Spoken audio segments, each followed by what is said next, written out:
Paris, un Congolais parle au Congolais. Madame, Monsieur, peuple congolais civilisé, bonsoir.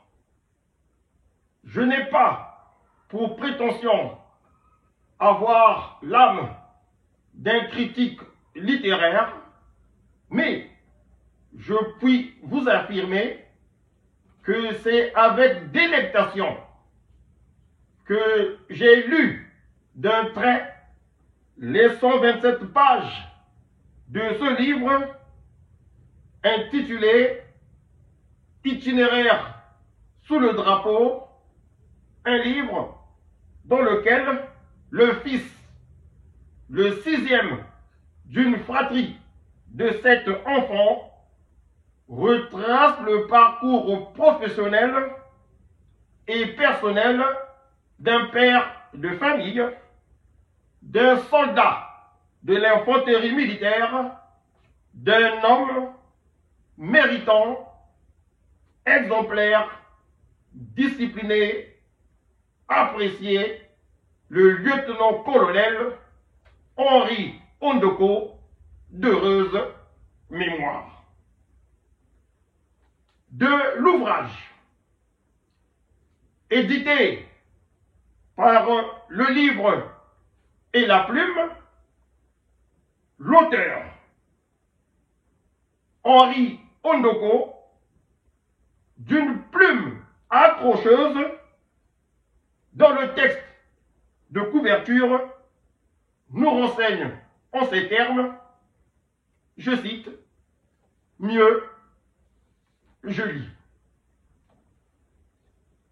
Henri Ondoko, simple soldat du 5e régiment des tirailleurs sénégalais, en juin 1957, entame un périple courageux à travers les épreuves des temps. Entre les lignes de son destin militaire, son parcours se mêle avec la bataille d'Alger où, avec une bravoure inébranlable, il marque l'histoire par la discipline des champs de bataille. Embarqué pour un voyage au cœur du courage, il gravit les échelons, non seulement dans l'armée, mais aussi dans l'âme d'un homme. Au cœur de cette belle épopée militaire réside l'héritage indélébile du commandant Henri Ondoko, commandant de l'école militaire préparatoire des cadets de la Révolution, entre parenthèses EMPCR, de 1972 à 1977, actuelle École militaire préparatoire générale Leclerc.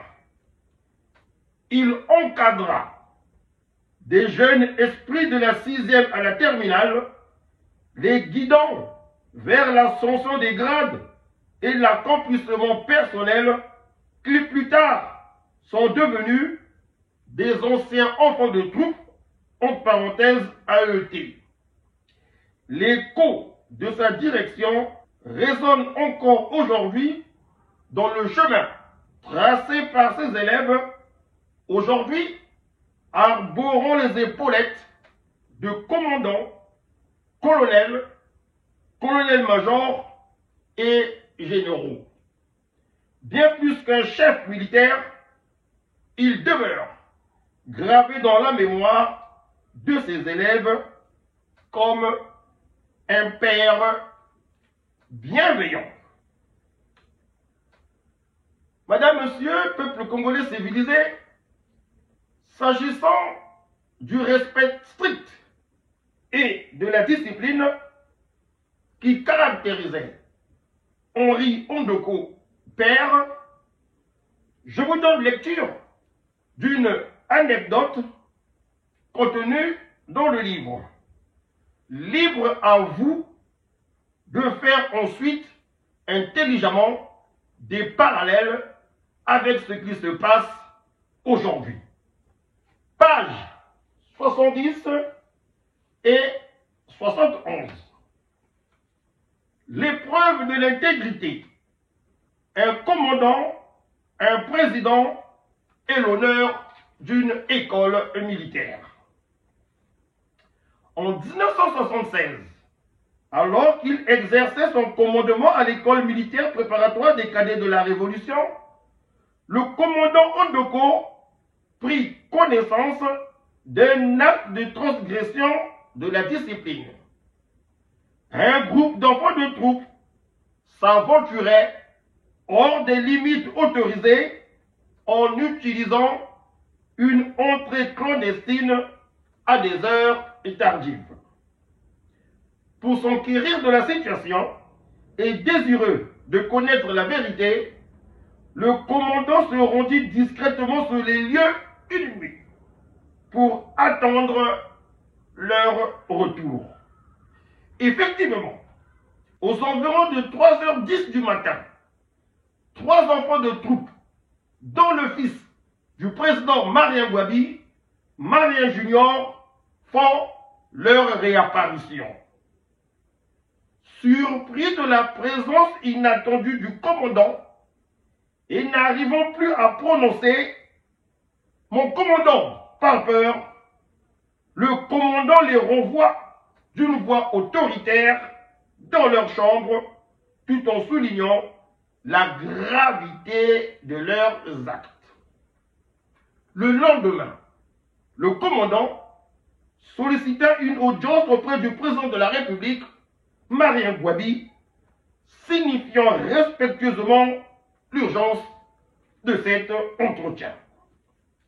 Une fois le président informé, l'audience fut accordée et le commandant Ondoko fut reçu au palais présidentiel et conduit à l'intérieur du bureau présidentiel. Il lui rendut ses civilités militaires en se mettant au garde à vous. Le président l'invita au repos. C'est à cet instant qu'il exposa les faits en ajoutant: Monsieur le Président, ayant dérogé à la discipline et au règlement intérieur de l'école, je renvoie l'élève Marien Junior. Sauf votre respect, si Marien ne quitte pas l'école des cadets, je vous remets ma démission. 1 à 2 minutes plus tard, qui semblèrent une éternité, dans la solennité des mots du commandant, la réponse du président Marien Gwabi tomba. Commandant Ondoko, vous avez raison. Marien quitte l'école.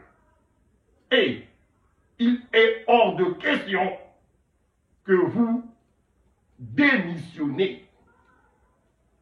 C'est ainsi que le 18 mars 1977, le jeune Marien Junior, ancien enfant de troupe de la promotion José Marty, matricule 1463, se trouva au palais présidentiel.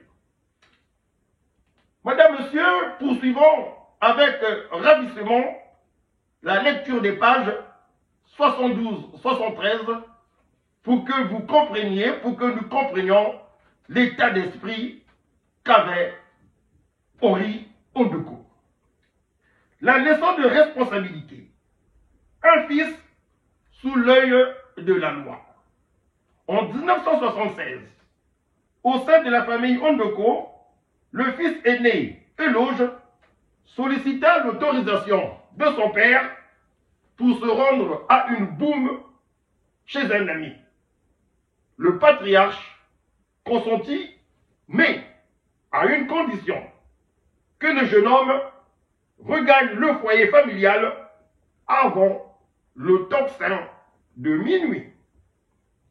Eloge, âgé de 17 ans, acquiesça aux conditions de son père et se rendit joyeusement à la fête avec la mobilette que son père lui avait achetée et profita de la soirée. Alors qu'il prenait le chemin de retour sur sa mobilette, vers 1h du matin, sa route croisa une patrouille policière. Un défaut d'éclairage lui valut un arrêt. La lampe avait rendu l'âme. Interpellé, Eloge fut confronté à l'interrogation des policiers. « Savez-vous pourquoi nous vous arrêtons ?»« Non, répondit-il humblement. « Pour défaut d'éclairage, répondirent les policiers. Surpris, Eloge retorqua qu'il ne s'en était pas aperçu. À cette époque, il convient de souligner que la ville de Brazzaville était bien éclairée par une ELCO, Union électrique coloniale, Union électrique d'outre-mer.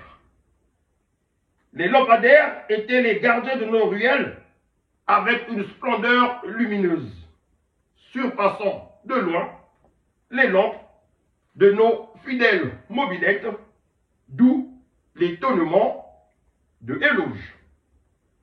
C'est à cet instant que les policiers lui ont demandé de décliner son identité. « Je m'appelle Eloge Ondoko, répliqua-t-il. Serez-vous le fils du commandant Ondoko? Que cela, l'un des policiers. Oui, acquiesça Eloge. Les agents éteignirent alors le moteur de sa mobilette pour la remorquer derrière leur pick-up et embarquèrent Eloge en direction de la maison familiale. Arrivé à destination, ils firent sortir de son sommeil le commandant Ondoko, s'excusant tout en claquant les talons en signe de respect de la hiérarchie militaire. C'est ainsi que les policiers relatèrent l'incident de la lampe au commandant. Attentif, impassible et imperturbable, après avoir entendu des explications, le commandant Ondoko décida que son fils devait assumer les conséquences de ses actes. Il ordonna aux policiers de le conduire au poste de police pour une nuit de réflexion. Étonnés, les policiers s'exécutèrent. Une fois au poste de police, les policiers installèrent Eloge sur une banquette et non pas dans une cellule et lui prodiguèrent quelques conseils, tout en lui assurant que son père n'était que temporairement fâché et qu'il serait ramené chez lui le lendemain. Aux premières lueurs de l'aube, les policiers ramenèrent Eloge au sein de sa maison familiale. Durant 2 jours, le père garda le silence à son égard, le fils n'ayant pas encore eu l'occasion de s'expliquer. Cette leçon de responsabilité et de respect de la loi, le commandant Ondoko l'estimait essentiel pour l'éducation de son fils. Car la colère des parents fait partie de leur amour. Henri Ondoko fils, ce livre, Itinéraire sous le drapeau, qui est sorti des éditions Le Livre et la Plume, est d'une valeur, d'un contenu, d'une justesse qui force l'admiration de par les nombreux enseignements que nous pouvons en tirer pour ce qui est du rapport que nous devrons avoir avec nos enfants, avec la société. Avant de boucler, je voulais vous faire savoir que Henri Fils a donné récemment une interview à l'occasion de la sortie de son livre. Une interview dont je vais vous proposer un extrait. Et dans cet extrait, Henri, l'auteur du livre dont je parle ce soir, explique le sort que certains politiciens à l'esprit retors réservèrent méchamment à ce digne militaire de carrière qu'aura été Henri Ondoko. Extrait. Et le plus difficile, c'était la présence permanente des agents de la sécurité d'État. Ils étaient tout le temps là. Ils suivaient mon père à chacun de ses déplacements. Ça devenait un fardeau. Un jour, pendant qu'il roulait, il les a vus et il s'est arrêté brusquement. Il est sorti de sa voiture. Pour ceux qui connaissent le colonel Ondoko, c'était un gaillard, c'était un bel homme. Je ne le dis pas parce que je suis son fils, parce que c'est vrai. Alors il s'est dirigé vers les agents. D'un ton calme et ferme, il leur a dit dites à ceux qui vous ont envoyé, à vos supérieurs ou à celui qui vous a envoyé, que je ne fais pas de politique. Ensuite, il est reparti vers son véhicule. Ben, les agents sont restés silencieux. Ils étaient gênés parce qu'ils le connaissaient.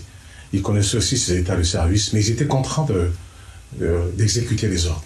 Quel âge avait le colonel Ondoko lorsqu'il était épuré de l'armée?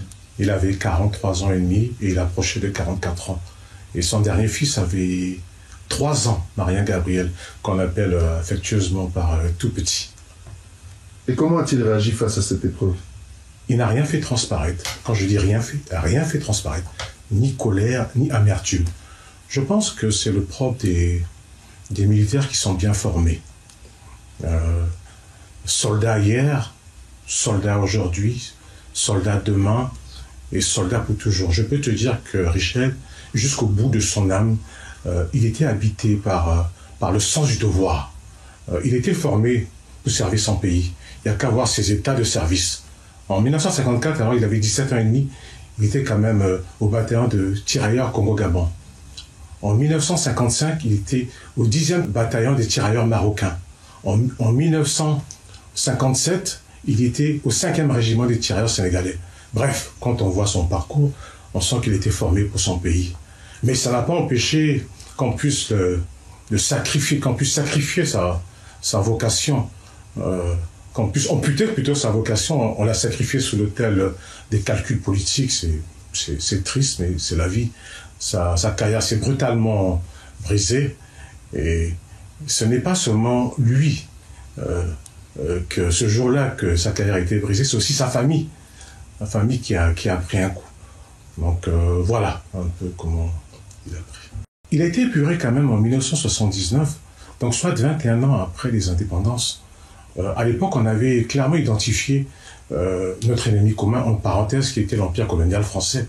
Donc normalement, ça devait, une fois libre, ça devait être une période de construction, d'union pour le pays. Mais qu'est-ce qu'ils ont fait? Les dirigeants, il y a eu une autodestruction. Ils ont pris les flèches, ils ont retourné contre eux-mêmes. Pour moi, ça n'a pas de sens. Mon cher Hongrie, tes un frère, on ne va pas se le cacher. Toi et moi, nous nous connaissons depuis notre tendre enfance. Et oui, je me dois de dire, bien que je n'ai pas pour réflexe d'user de flagornerie, mais je me dois de dire avec franchise que ce livre, tu l'as bien écrit. Et j'invite, pour commencer, nos amis, ceux de notre âge, et l'ensemble des Congolais, à se l'approprier, car il est très intéressant. Itinéraire sous le drapeau, oui, c'est un bel ouvrage qui mérite une place dans la bibliothèque de tout un chacun. Vous pouvez vous le procurer, madame, monsieur, peuple congolais civilisé. Dans certaines librairies de la place, précisément ici en France, des librairies de renommée. Je ne vais pas les citer pour ne pas faire de la publicité sans retour. Il ne coûte que 16 euros. Pour 16 euros, franchement, il serait intéressant de l'acheter, de le lire et de le faire lire à notre entourage immédiat, à la famille nucléaire. Les enfants ont le droit aussi de lire ce genre de livres. Sans fausse modestie, Henri, je pense que je prendrai exemple sur toi pour qu'à mon tour, je puisse m'adonner à ce bel exercice et pourquoi pas écrire un petit livre en mémoire de mon regretté père, le lieutenant-colonel Eugène Kakou, que tu as bel et bien connu. Et oui, Henri, comme tu l'as toujours dit, sachons préserver la mémoire de nos parents, car ils auront été des modèles. Voilà, madame, monsieur, pour ne pas abuser de votre temps, je m'arrête ici, tout en vous conseillant de vous procurer ce livre. Il est facile à lire, 127 pages, ça se lit très vite et bien. Ciao!